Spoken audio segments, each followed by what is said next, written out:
Que ta protection soit sur leur famille. Voilà ce que le Dieu Tout-Puissant a fait pour vous.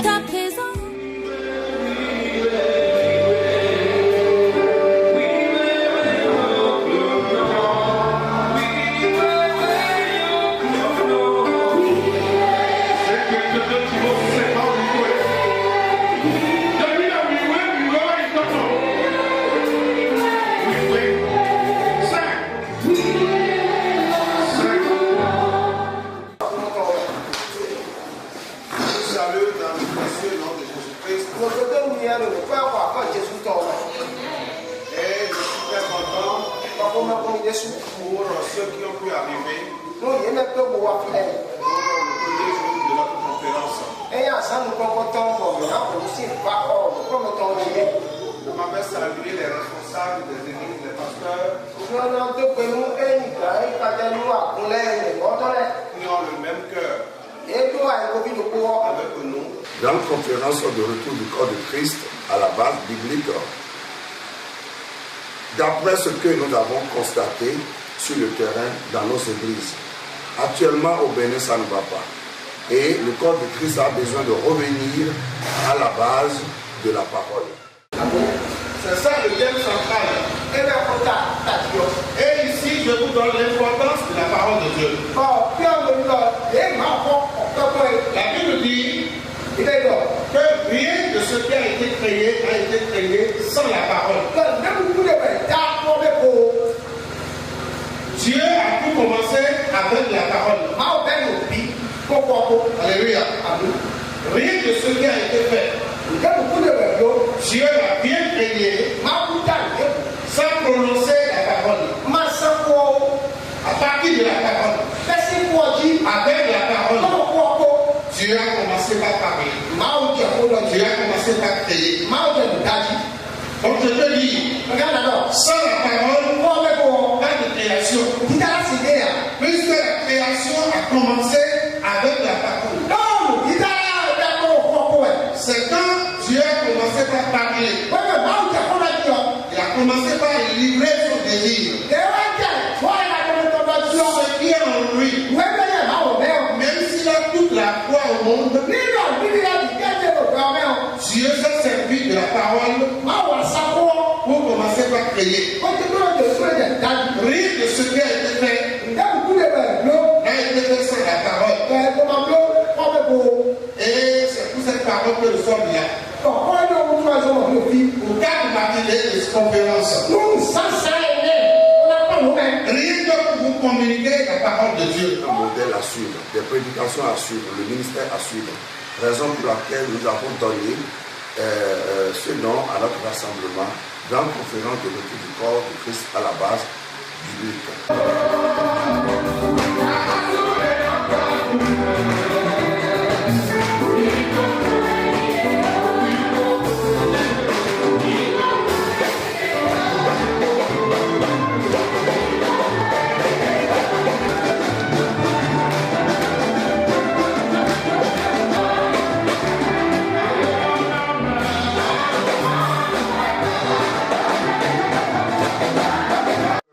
Rassemblement, notre séminaire dénommé Grande Conférence de Retour du Corps de Christ à la base biblique, sous ce nom, nous avons mis des thèmes.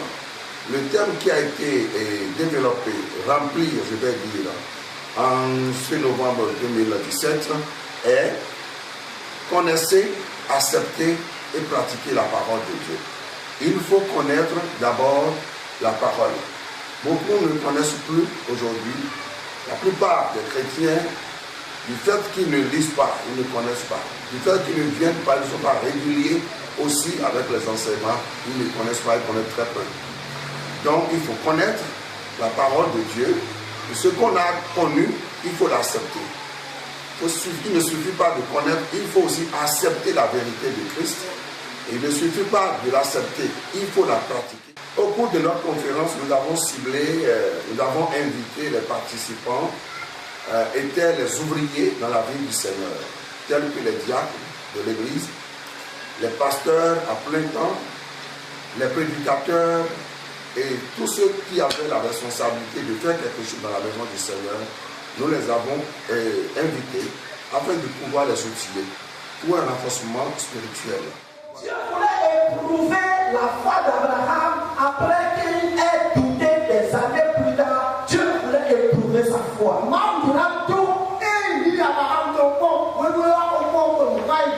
Écoutez, donc, si vous avez des difficultés dans la foi chrétienne, ce n'est pas autre chose que l'ennemi cherchait. L'ennemi cherche seulement à vous arracher, à vous enlever la foi. C'est pourquoi l'apôtre Paul, en voulant recommander aux chrétiens ce qu'on appelle le combat spirituel, il ne leur a pas recommandé le combat de Satan, le combat des démons, mais il leur a recommandé de faire le combat de la foi. Donc j'ai pris du temps pour enseigner aux chrétiens l'importance de la foi dans la vie du chrétien. Que le Seigneur vous bénisse. Merci. Monsieur Philippe Mébillat de la Suisse. Alléluia.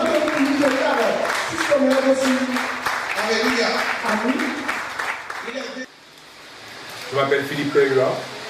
J'ai un appel missionnaire pour l'Afrique et je me trouve au Bénin. Je suis au Bénin par invitation du pasteur Jonas Rodjeto ainsi que des églises de la région. Non, ce n'est pas la première fois. J'ai eu l'occasion de rendre visite au pasteur Rodjeto en 2005, en 2015, début 2017 et maintenant fin 2017. Écoutez, si je vais témoigner dans les villages, en fait j'ai reçu ça du Seigneur et je trouve que c'est une manière magnifique de rencontrer la population. Et puis en fait, je trouve que en témoignant, les gens apprennent à vous connaître. Beaucoup de gens, beaucoup d'hommes de Dieu débarquent dans des régions, ils ne sont pas connus, on doit leur faire confiance, on ne sait pas qui ils sont. Témoigner, c'est dire qui on est et dire ce que Dieu a fait pour nous dans nos vies. Donc, pour moi, le témoignage, c'est quelque chose d'important. Et beaucoup d'hommes de Dieu n'ont pas de témoignage. Et ainsi, on ne peut pas les connaître. Donc, c'est pour ça qu'il y a beaucoup de gens qui circulent en Afrique ou ailleurs. Ils prophétisent, ils évangélisent. Mais en fait, où est leur témoignage? Donc moi, je trouvais que par politesse, le minimum, c'était d'entrer en contact avec la population, en témoignant de ce que Jésus avait fait pour moi, pour que la population apprenne à me connaître. Donc j'ai eu l'occasion de rencontrer énormément de gens, et c'est vrai que, bien, ils me connaissent. Parce qu'ils connaissent mon témoignage, ils connaissent quelle personne je suis, qu'est-ce que Dieu a fait dans ma vie. Je trouve que c'est très important. Et c'était l'occasion aussi, à travers ce témoignage, de les évangéliser et de les appeler à la conversion. Il y a de la Suisse pour apporter son témoignage. Alléluia! Amen. Merci de m'écouter, merci. Ce soir, pour moi c'est un exercice difficile de venir partager ma vie qui concerne ce que j'ai vécu avant d'être à Jésus. Ce n'est absolument pas glorieux. C'est glorieux, ce qui est glorieux, c'est la fin. Parce que Jésus m'a ressuscité d'une certaine manière. Je vais tenter de vous expliquer les choses d'une manière concise. J'ai terminé mes études et j'étais très heureux de commencer une vie professionnelle. Mon avenir professionnel semblait radieux. Donc je m'y suis engagé et je me suis marié également très vite. Alors je désirais le respect et l'estime du monde. Malheureusement, j'ai commencé à négliger ma famille, mes enfants.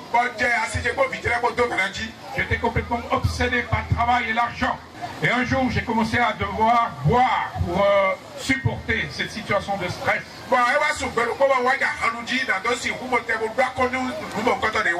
La catastrophe est arrivée. Au bout d'un moment, le travail m'a rejeté. Ma famille m'a rejeté. je me suis retrouvé à la rue. Et tout d'un coup, ma soeur, fille de mon père, est apparue. Quand elle m'a vu, elle a explosé de tristesse. Son cœur était brisé. Elle m'a reconnu. Philippe, qu'est-ce que tu fais là? Elle avait une amie qui était chrétienne. Elle a pris rendez-vous avec cette amie. Et cette amie l'a dirigée vers sa maman qui avait une maison. C'était des chrétiens nés de nouveau. Moi j'ai accepté d'aller là-bas. Un pasteur fantastique est venu me voir. Il m'a parlé. Il a prié pour moi. Et Dieu est venu m'aider. Ma vie a changé. Bon, nous avons fait d'une pierre deux coups. Nous avons fait d'une pierre deux coups. Parce que le corps de Christ a besoin de recevoir la parole. La conférence que nous avons tenue, c'est pour aider, accompagner le corps de Christ, ceux qui sont déjà sauvés. Mais en même temps, dans la même localité, à Séguia ici, il y a les perdus. Et la majorité ne sont pas chrétiennes encore. Il faut penser à ceux qui n'ont pas encore donné leur vie à Christ. Donc nous nous sommes investis des deux côtés pour le renforcement spirituel des chrétiens, des serviteurs de Dieu, et aussi pour aller à la recherche des âmes perdues. Raison pour laquelle nous avons tenu 4 soirées d'évangélisation où à chaque soirée nous apportons l'évangile de Jésus-Christ aux gens. Et ceux qui sont touchés par l'Esprit Saint après le message viennent et se font confesser la Christ, se repentir et ils acceptent le Christ.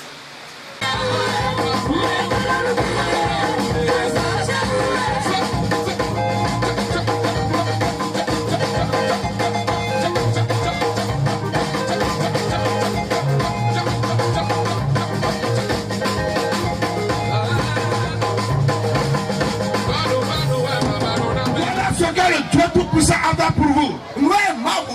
Ce que Dieu a fait pour chacun de nous. Dans le plan de l'humanité, c'est ce que Dieu a fait. Il a envoyé son Fils unique pour qu'il meure à la croix pour chacun de nous. Afin que désormais, le pécheur qui tourne vers lui reçoive le pardon de ses péchés. Ses péchés soient pardonnés. En recevant le Fils de Dieu, vous n'avez plus besoin de sacrifice. Dieu m'a chargé de vous dire qu'il vous aime. Amen. Amen. Le Seigneur m'a chargé particulièrement de vous dire qu'il vous aime. Et qu'il est déjà au milieu de nous. Et qu'il va toucher votre vie. Il va transformer vos vies. Il va vous arracher de la main de Satan. Il va vous faire quitter du camp de l'obscurité. Pour vous déposer dans le royaume. Combien d'entre vous veulent venir à Christ? Combien ont compris mon message et veulent venir à Christ maintenant? Tout de suite Jésus va pénétrer les cœurs. Lève ta main là où tu es. C'est toi qui veux maintenant accepter ce Jésus. Toi qui veux maintenant quitter les ténèbres. Toi qui veux quitter l'obscurité pour venir à Christ. Dans mon état, Dieu de Jacob soutient ma foi. Dans moi, Seigneur, dans mon état, Dieu de Jacob soutient ma foi. Christ est la vie recherchée de mon âme. Ô Seigneur, soutiens ma foi.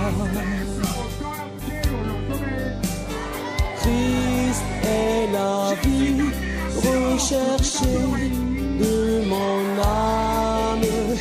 Ô Seigneur, soutiens ma foi. Certainement des éditions à faire. Donc, pour parler de nos perspectives d'avenir, le champ est grand, la mission est grande. Jésus a dit que le champ est mûr. Il faut prier le maître de la mission d'envoyer des ouvriers dans son champ. Donc, dans notre perspective d'avenir, nous prions le Seigneur de nous aider à faire plus avec d'autres localités qui sont vraiment dans le besoin. Content que nous avons apporté par la grâce du Seigneur un de plus qui va porter son fruit, certainement. Au niveau de la croisade, je suis content aussi parce que ça fait déjà des années que j'apporte l'évangile de Jésus-Christ. Je remercie le Seigneur. Avant tout, c'est le Seigneur qu'il faut remercier parce que c'est lui qui nous a donné la vie, le mouvement et la capacité de faire tout ce que nous avons connu, tout ce que nous avons fait jusqu'à présent. Gloire à Dieu dans les lieux très hauts, lui qui nous a donné aussi la santé. Mais mon équipe, personne d'entre mon équipe n'est tombé malade, ni Philippe Elia aussi. Il a vécu pendant une semaine dans une brousse, mais il est en pleine forme. Il est bien, il mange bien, tout va bien, il est content. Donc, je suis content pour tout ce que le Seigneur fait. Je suis vraiment reconnaissant à Dieu. Et que le nom du Seigneur soit béni.